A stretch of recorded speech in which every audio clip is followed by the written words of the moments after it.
Hi, it's Dr. Robert Wilford, And Sarah Furman, licensed marriage family therapist. and we're the founders of Couple Success. You may know us also from ADHD Couple Success. So, welcome to video number 2 of our video series, Strategies to Help Couples Optimize Their Relationship.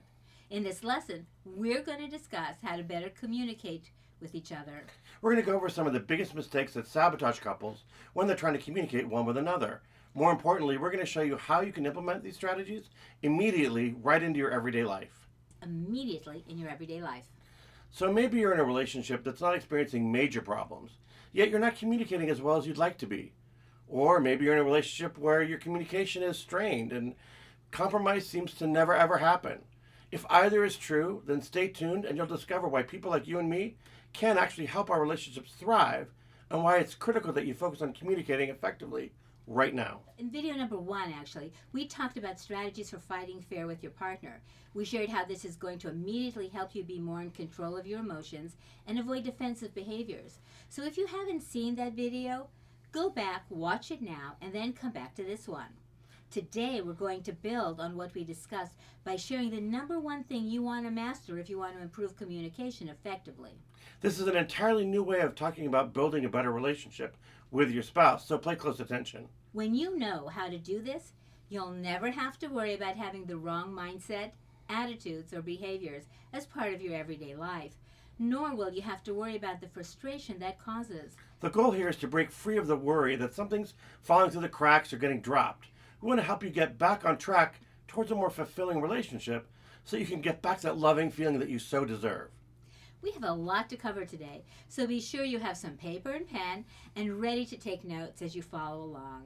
Anytime you're trying to improve communication effectively with your spouse, it's inevitable you're going to hit roadblocks, and you may have already experienced some of them. Maybe you've experienced things like being upset at your partner, meanwhile your partner's saying everything is fine, or a situation where you feel hurt, but your partner's busy debating the validity of what you're feeling. The frustration of feeling like you're trying to address one simple issue and you find that your partner's immovable because one or both of you need to be right and you never actually get around to finding a solution. Here's what we know to be true. If you've ever faced these before, you're totally normal. The danger is allowing these kinds of communications to become the primary way we speak to each other. Imagine that you could have a relationship where you are both tuned in to the conversation, willing to listen, and where you both have valued and respected voices in your relationship. Plus, let's face it, we're all extremely busy. Most of us just trying to stay above water as best we can. For those of you that have families or work full time, it can seem as though there's never enough time to have fun, to feel good again, or to create your ideal relationship. We get it. Yeah. We were right there. We walked in those very same shoes. In fact, we knew that we had to find a way to break that cycle and help our spouses through this process if we wanted to experience our mission of having a happy, trusting, loving relationship. Ever come true. So both of us spent many a night wondering how we could break out of the pain we were stuck in. And we both knew that if we didn't take some kind of real action, we'd just continue to be miserable. That's why in this video, we're going to break down the process of what it takes to communicate and to be heard in your relationship. We're going to get very practical about effective personal growth and relationship growth, which is going to save you a lot of frustration and a ton of heartache. Before we go any further, it's important to bring your attention to something that often gets overlooked. As you begin to think about this on a practical basis, that is, what do you do when you find yourself sending mixed messages to each other? And how do you navigate disagreements when all your partner does is seem to want to convince you that nothing's wrong and that they're right? Do you ever feel like your relationship can get derailed at the first sign of difficulty? Or maybe every day just communicating with your partner seems like a struggle to try to keep the peace when things feel tough. Maybe you're that kind of couple where you know you love each other, but no matter what you seem to do, every day just ends up in pain, in struggle, and you feel so alone in your relationship. How frustrated are you when at the first sign of difficulty, your partner either exits the situation, blows up, or gets completely defensive and the situation spirals out of control? How much time and, more importantly, mental energy is lost having to remember to stay on top of the madness? Do you have a system to handle that? And how's it working for you? You know, we live in a fast-paced world today, and everyone, including your spouse, is probably feeling a little overwhelmed by life's demands. We all do better when we have clear-cut ways of dealing with these issues because these issues are going to come up each and every day in all of our relationships. So true. And our goal for both of you is to help you navigate your relationship as a team by using the tools, insights, and solutions that we're going to teach you in this video. Remember, if you continue to do what you've always done, then you're going to continue to get exactly what you're getting right now. So let's get right into today's lesson called Avoiding the Most Common Relationship Wreckers, which is needing to be right. Now, it may sound like an infomercial at first, but if you want to have less stress, sleep better, and have a way more happy marriage, then listen up because you're going to want to consider giving up your need to be right today. Absolutely. When it comes to marriage, the opposite of being right is not being wrong. The opposite of needing to be right is, in your relationship, is really being happy. You know, we learn from our early childhood experiences to fight for what is right, to defend what we believe in, and not to let anyone put one over on us. In fact, many fights, heck, lots of wars have happened because of our unyielding need to be right. There are several major problems with needing to be right. First of all, it's a form of emotional violence that puts us at odds with our beloved. And when we engage in the need to be right, it's as if nothing is more important than being right in that moment. And when you're listening to your partner and he or she says it, something that you don't agree with, if you need to be right, you either find yourself interrupting them so that you can let them know right then how wrong they are, which nobody likes. And it doesn't work. Or we spend the next several minutes thinking about how we're going to prove that our partner is wrong, and as soon as we get a chance to talk, in which case we're no longer listening, and that's a problem if you're no longer listening. You see, somehow we feel like if we get proven wrong, that we're losing, failing, or we're feeling kind of less than, maybe even humiliated or defeated.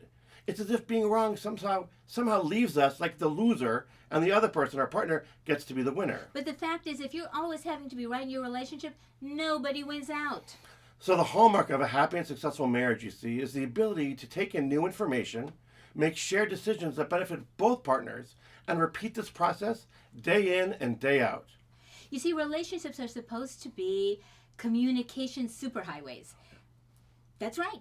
To be in a successful relationship, you're going to want to be able to share information all of the time and learn how to flex and compromise in light of new data each and every day, forever. The need to be right can take many forms. In its smallest form, you're looking at inflexibility. And at the other end, you have resentment, conflict, and disagreement. Ugh. See, at its core, needing to be right is the opposite of humility and compassion. So true. Because when you need to be right, you're not honoring the golden rule of treating others the way we want to be treated. So only focusing on convincing your partner to accept your position tunes out your ability to see the real issue and find creative ways of working things out together. This does damage on two fronts. First, it naturally sounds the defensive alarm of our partner's primitive protection system, leaving them emotionally hijacked, and they need to defend themselves at any cost of this feeling of having an incoming attack. And once the brain is hijacked, your partner goes into fight or flight mode, and their ability to respond rationally, they just act biologically. They can't help themselves. And second, when you make your partner wrong, you're damaging the other half of your team, and you have the illusion that somehow when that happens, the problem is solved. Well, nothing could be further from the truth. Because damaging your partner does not solve anything. When you make your partner wrong, you're leaving them feeling badly and defensively, and still you're no closer to finding a solution to the challenge at hand. Remember, a blaming handoff has never been and will never be a solution. It just hurts the other person and puts off feeling better. You can be right. You can be focused on solving the problem in hand. It's your choice. Now let's get real. If you're used to always getting your way or feel the need to be right, you're not going to become the Dalai Lama overnight. No. Here are a few tips for giving up your need to be right. First one is baby steps, baby. Baby steps. Start small. Just opening your mind to the possibility that there could be another way of seeing things is the first step. You can use phrases like, I understand what you're saying, even though it's difficult for me to hear it right now. Or you could respond with something like, I can understand your perspective on that issue. Or at minimum, nod your head to convey that you're listening to what your partner is saying on any given issue. Like I am. Right. Except that there are going to be millions of opinions or ways of seeing the world that will be different than yours. And when you can accept that, not everyone in the world will always agree with you. And you can do that in advance. It could be a great help. Yes. And decide now that kindness and compassion is more important in your marriage or relationship than the need to be right. Learn to listen and understand how your partner came to their opinion, because that's going to be so helpful to them and to you. Remember that when you need to be right, them is fighting words. because needing to convince your partner to accept your point of view, it polarizes partners against each other. And that causes giant fights, not to mention that the problem usually never gets around to being solved one more time. Right. So let your partner be your ally, your friend, not your enemy. When it comes to sharing opinions, sometimes we can feel personally assaulted by opinions that aren't what we believe in or what we share. It's like you're transported to the schoolyard playground and we somehow feel bullied. Right? Absolutely. Bullied, yeah. So this is when it's critical to remind yourself that your spouse is not your enemy and that needing to be right is a form of bullying that you should not tolerate between your spouse, the person you love, one another. Remember, there are going to be many things you have to deal with that we're going to share with you now are going to be far more important than needing to be right. You see, it's critical to your success as a couple that you learn to act as a team, not as opponents. Right. Learning to listen and understand flies out the window when you're focused on being right. Sometimes it's more important to focus on your bigger shared goals than to fight over being right on the small details of life. So true. You see, true compromise happens when all options are weighed out, opposing opinions are examined, and then and only then, the most beneficial options for both parties, those options get chosen. Right. Finally, no relationship can last if your motto is it's my way or the highway. Now, this next piece we're going to talk about communication, it has to do with mixed messages, which are the opposite of authentic communication. Because mixed messages show up in all kinds of relationships and make communication so difficult. Examples of mixed message are things like you're angry at your spouse sometimes about something that you thought you heard them say, so you're giving them the cold shoulder. And then when your spouse asks, "Are you okay? Are you angry with me?" you say, "Oh no, I'm fine." No. Or after a heated argument, you tell your partner to leave you alone and give you space. And then when they give you the space, you get angry because they didn't reach out to you afterwards. Right, or your spouse asks how you are. You know you're not happy about something, yet you still answer by saying to them, "Oh, I'm fine." And then you make snide comments later. All of these are examples of mixed messages. So true. Mixed messages happen when we're saying or doing one thing and meaning something else. And they don't match. Right, and there's some of the most incredibly confusing and frustrating messages that we send to our partners all the time. So let me ask you, do you want people close to you who love you to listen to your words, to your energy, or to your actions? You know, should your partner listen to what you're actually saying? Or are you expecting them to know what you, quote, really mean? You see, is it up to your partner to guess what you really want? Or should they be able to trust you that if you say communication is good, things are good? Well, that's how you throw mixed messages into the equation. And when you do that, authentic communication becomes almost impossible. And some questions of trust come up. So the bottom line rule is when it comes to communicating with others, especially with your spouse, it's that you're absolutely 100% responsible to honestly communicate what you want, think, believe, and what you're feeling. See, it's not up to people around you, especially your spouse, to know, decode, or guess, or try to read your mind about what you think, feel, want, or don't want. It's your responsibility and no one else's job, especially your partner, to let them know what's going on with you. Things like telling your partner that you're not mad when in fact you really are just doesn't work. Or acting like everything is okay 1 minute, then a minute later you say something like, "I want to end this relationship." That is crazy making. Because they don't understand. And when you take out your upset on your partner and then you pretend you're not upset, that's just dishonest and immature at best. Yeah, these kind of mixed messages, there's a whole range of them, and they make any relationship almost impossible to navigate in a healthy, straightforward kind of way. You see, if you have something to say or if you're feeling a certain way, then by all means own it. Speak it out loud. Use your voice. You see, speaking your truth with your partner is an incredibly valuable skill. You're going to want to practice speaking authentic, clearly, and most importantly, unapologetically about what it is you're thinking, feeling, or wanting. So here's our challenge to you. Stop the mixed messages and speak your truth kindly and clearly to your partner. Again, the art here is to practice being clear and not wishy-washy. Speak your truth and avoid allowing yourself to fall victim to thinking, if they're smart, they'd know what. Or if they really love me, they'd know what I was thinking. Yeah. You see, the gift of giving yourself permission to ask for what you want directly and not pretending that you don't want anything, that's the real gift in this whole equation when it comes to mixed messages. So true. And here's how we do some of this authentic communication. One, own your feelings. Be responsible. Share how you feel. Because you're the adult. It's not your partner's responsibility to know your feelings.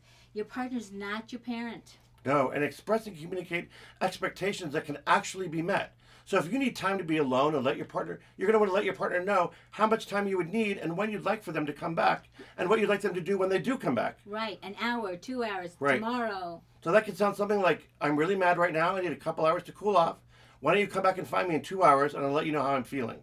See, when you give your partner direction and expectations, that's a great way to start being authentic in your communication. Because they can't read your mind.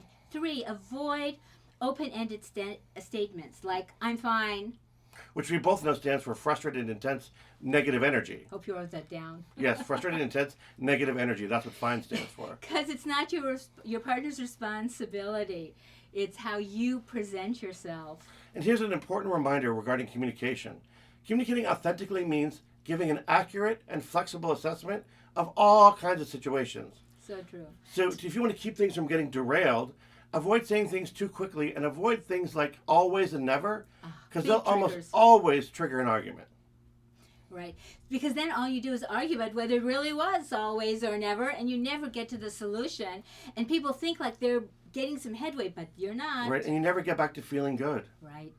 So we hope you enjoyed this lesson on mixed messages, and we hope it will help you rediscover love and get some of the hope back that you once had in your relationship. Because we want to take a minute and answer some of the questions and concerns you might be having right now. You know, some people watching, maybe they're concerned that you're just too busy and don't have time to learn something new. Because every year there are people just like you that don't have the time to do what they say is really important in their lives. And frankly, what's more important than your marriage? Part of taking the first step in getting better is to put your marriage at the front of the line. And we also know for a fact that if we continue to do what we've always done, we will continue to get exactly what we don't want, what we're getting now. It's really your choice. You see, right now, you're holding the potential for change right in the palm of your hand. So if you're fed up with the status quo in your relationship and you're ready to take the first step, we can help. I mean, are you ready to make this happen?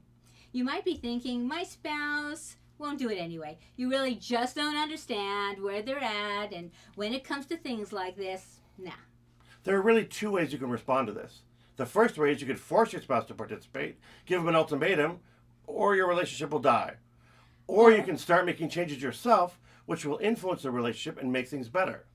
You So see, true. forcing your partner to do anything is usually not a great idea. Forcing using ultimatums may have their place in certain circumstances, like issues of infidelity. We just don't encourage you to use it as your first approach, especially if you're trying to convince your unwilling partner to get help. Yes, we so agree. I really listened to that one. When we found really works much better is acknowledging how powerful it is when one person positively influences how things are going in the relationship. Because the simple truth is that not everyone is ready for our program. The great news is that even having just one member of a marriage participating in the program means that great things are still going to happen. And then maybe you're feeling like your relationship is doomed and that you're too consumed by the pain and problems and that there really is no hope that things could ever get better. We get that. So, And what we found is that so often, neither partner, frankly, has the basic skills they need to handle the issues that all couples eventually face as they walk through life together. And it's been our experience that once you learn to communicate with each other and do things differently, the situation really does get a lot better. so much better. So we want you to ask yourself this question. Will it take your relationship ending before you're willing to get the help that you both deserve? I mean, let's be honest. Doing nothing is like the story of the frog. When you put a frog in water, boiling water, and you slowly increase the heat over time, it's such a slow process, the frog doesn't actually realize it's getting boiled to death. Likewise, you might not realize how your relationship is slowly dying. Perhaps you believe that you can't afford to pay any amount for counseling, coaching, or training, and that you have real financial concerns. But the trouble is that no matter what, you're either going to invest in your future by investing in yourself or in a divorce. And it's true that couples therapy can be expensive. And that's exactly why we created an affordable couples where finances were definitely a real concern. And the reality is that if you're going to see us or another couples therapist team, you can expect to pay anywhere from $300 to $500 per session. And believe us, that adds up quickly. Yes, just seeing us once a week, for example, would cost you around $2,000 a month. And that's a luxury many people just can't afford. And we totally get it. And that's why we wanted to bring quality education to couples everywhere at a price that makes essential relationship skills accessible to any couple that needs the help. Before you throw away your marriage and just get a divorce as if that was an easy, pain-free option, because it's not, we want you to remember that things don't have to stay the way they are now. Most people see divorce as their only option, when in fact things feel really bad, but they don't have to stay that way. If you had a flat tire, you would barely be able to drive your car, it's true, right? And the experience of driving would certainly be miserable. In fact, by driving on that flat tire, you're certain to cause damage, additional damage certainly to your car. Plus, it would be ridiculous to take your car to the junkyard and dispose of it when all you needed was a new tire. Well, the same is true of your marriage. Even when things are miserable, it's not always the wisest choice to throw away your marriage when it could have been fixed. Well, there are times when a divorce is wise and prudent option. Many times, the relationship is really worth saving. Let's consider the alternatives. If your relationship can be saved, you can do nothing and watch your marriage end in divorce, or worse yet, choose to live in a lifetime of misery. A divorce will affect you financially, emotionally, and at times physically. It can break you. Ask anyone who has ever been through a divorce if it was worse than they thought it would have been. The answer is almost always a resounding yes. According to Forbes, the average cost of a simple contested divorce ranged from $15,000 to $30,000. And that's rocky. I mean, it makes the split so much worse. Don't you think it's worth even the tiniest chance to fix your relationship by getting our help? It's a lot of a less of a risk financially and emotionally than the alternative of divorce. The truth is, we don't want you to become another divorce statistic. We have seen many spouses visit the divorce attorney first and then drag their spouse into our office and say things like, "The choice is yours, honey. It's either a divorce attorney or see the counselor. Decide right now." So our advice to you is to decide now while you both are still under your own control and can choose whether or not you want to work together or individually with us to help guide the way. Our program is a cost-effective alternative that will save you money, time, stress, and anxiety in the long run. One of our clients, Tom and Nancy, sent us a wonderful surprise, a fruit basket, balloons. Nancy was at the end of her rope with Tom, and Tom was just totally checked out in their relationship. And honestly, Nancy was miserable and had enough of living that way. She finally gave Tom the ultimatum, counseling or divorce. And frankly, Tom thought his marriage was okay, and frankly, not that bad. He was clueless to the extent things had broken down in Nancy's eyes. And Nancy had tried everything. She'd read every book, and they had been traditional therapy. Every time things would improve for a couple of weeks, then they go right back to where they were before. Right. So after joining our program and working with us for just a few weeks, they learned some life-changing strategies that helped them rekindle love they thought they had really lost and renewed their hope for the future. They continued to work on their relationship, and they learned new skills while they weren't in crisis mode, and they started putting themselves and their relationship first. Any couple can experience success and become the happy couple they would like to be when they use simple strategies that can actually work. We know that the secret to unlocking joy in your marriage is to create systems that are easy to follow and get real results. The knowledge we have gained while living with this struggle in our own relationship has allowed us firsthand insight about feeling all alone, frustrated, overwhelmed, and feeling totally not understood by anyone. We get it. We've been right where you are now, and the good news is that there's a lot you can do once you know it actually works, and more importantly, you can easily learn and manage and enjoy your relationships. We help couples make sense of a world that makes no sense to each other. Are you one of those couples? Would you like to make sense out of each other? Let's do a quick review of what we've learned today. First, we learned a whole new way to think about communication. If you apply this to what you're doing right now, you're going to begin to see an immediate shift in your relationship towards a revitalizing process. Plus, you're sure going to learn a system that helps you rebuild intimacy and strengthen closeness in your romantic relationship. And you'll be reaping the rewards by implementing the skills and strategies by taking action starting right now. Let's do a quick review of what we learned today. First, we learned a whole new way to communicate and to think about communication in general. And frankly, if you'll apply this to what you're doing right now, you're going to see an immediate shift towards revitalizing your relationship. Plus, in our next video, you're soon going to learn a system that helps you rebuild intimacy and strengthen closeness in your romantic relationship. And you're going to reap the rewards by implementing these skills and strategies by taking action starting right now. Speaking of taking action, before you go today, I want you to leave a comment right below this video on Facebook and tell us what you learned that will help you the most today. And after you apply the strategy, how will it be different a year from now? You want to get clear about the result and the impact it'll have on your life and the lives of your family and those around you. So let us know by leaving a comment below. And if you found this video useful, please share it on Facebook or send it to a friend by using the URL to this page. Absolutely. In the next video, we're going to show you a few simple key strategies to rebuild the intimacy in your relationship. So if you're in a marriage or relationship, this upcoming video will teach you how to ignite that spark again between you and your partner. If you're struggling or in a not so successful relationship, then you'll be able to quickly put these insights into practice to create some togetherness, reconnect with your partner, and bring back some fun into the bedroom. You may be questioning whether you and your spouse can really do this on your own. The truth is, you're not going to be on your own, and we're not leaving you on your own either. Because we've created a private membership community for couple success that will support you through your journey together. And we would love to see you join us. And we're going to discuss more of this in the next video. Just so that you know, we only offer certain programs to the general public on an extremely limited basis. We do this so that we have the availability to answer more of your questions as we work through the material together. We open registration for a few days, and then we'll close it to create the space to deliver a personalized journey and to be able to celebrate relationship success with you. So if you're interested in moving forward and you want more details about the program, in this next video, we're going to build on what we discussed today by sharing some truths about rebuilding intimacy with you. By mastering these truths, you'll be able to improve closeness between you and your partner and start having great sex again. These tried and true strategies help you build on a foundation that make it possible to have a more satisfying and intimate relationship with your spouse. So you'll want to pay really close attention. We are excited for you and can't wait to see you in the next video.